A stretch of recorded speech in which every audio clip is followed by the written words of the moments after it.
Hadi baş verelim.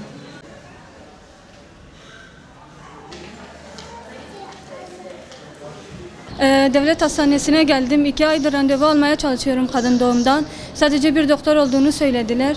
Şimdi geldim, doktor yok. 2 aydır ben ne randevu alabiliyorum ne doktor var. Bir tane kadın doğum yok burada. Ne doktor var ne bir şey. Kim gelecek bu hastaneye? Bir sürü insan var. Herkesin ihtiyacı var doktorlara. Lütfen bu hastaneye bir doktorların atanmasını istiyorum. 300 bin insan var ve hiçbir doktor yetmiyor. Herkes özellere gidiyor. Kimsenin parası yoktur. Bazı insanların parası yok, gidemiyorlar. Hastaneye de gelemiyorlar. Nasıl gelecekler? Ben şimdi özele gitsem 100 lira para vermem gerekiyor. Param yok. Buraya geliyorum, doktor yok. Ne yapacağım ben şimdi? Bir yetkililerden rica ediyorum. Buraya bir doktor değil, birkaç tane doktor atanmasını istiyorum. Çünkü bir doktor hiçbir zaman buradaki kadınlara yetmiyor. Köydeki hastalar da geliyor buraya. Kadın doğuma geliyorum, sıkıntılarım var. 3 defa randevu alıyorum. Sıra bana gelmeden bir doktor var. Geri gidiyorum yani. Ben de çalışan bir insanım. Ben her gün gelemem ki yani. Sonuçta bir gün ayırıyorum yani. Ben doktorlar istiyorum, yani doktor gerekiyor. Yani gerçekten de özel, yani maddi durumum yok. Sıkıntılar zaten orada var. Bir de geliyoruz, doktor sıkıntı yok. Nasıl olacak bizim durumumuz? Koskocaman hastane, bir tane kadın doğum yok.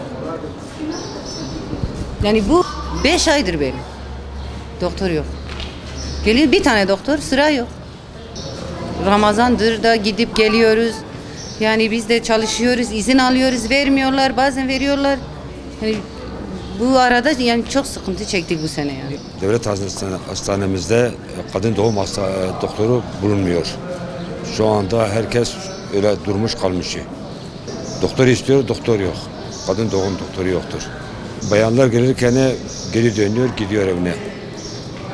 Millet hep rahatsız. Evet, talebiniz nedir? Ne istiyorsunuz? Talebimiz doktor istiyoruz, kadın doktoru. Kadın doğum doktoru istiyoruz. Em roja Ramazanê em ji dûr tên, em de perîşan dibin. Em ji Melho ji gundê ber hudûd hatine. Em dixwazin qezin doğumê doktorî pir çê bibin, imkanê me pir çê bibin vê dirê. Berê 4 doktor bûn, em hane hatin doktorekî êma. Sira pir bûyî tije bûyî qiyametek insan tên kawê bikên kê negên kê. Em dixwazin doktor pir bibin, qadin doğumê pir bibin. Ceylan Pınar ji Dêrikê ji wêran şar van gundê dorê gişî tên. Zaten nüfusayê pir rê, millet pir rê nakê me, bera doktor ji me bên, bera imkanê me çê bibin. 300 hezar nüfus û doktorekê. Em ba Sağlık Bakanlığı dikin, em ba Cumhurbaşkanı dikin, bera doktorek ji me bên.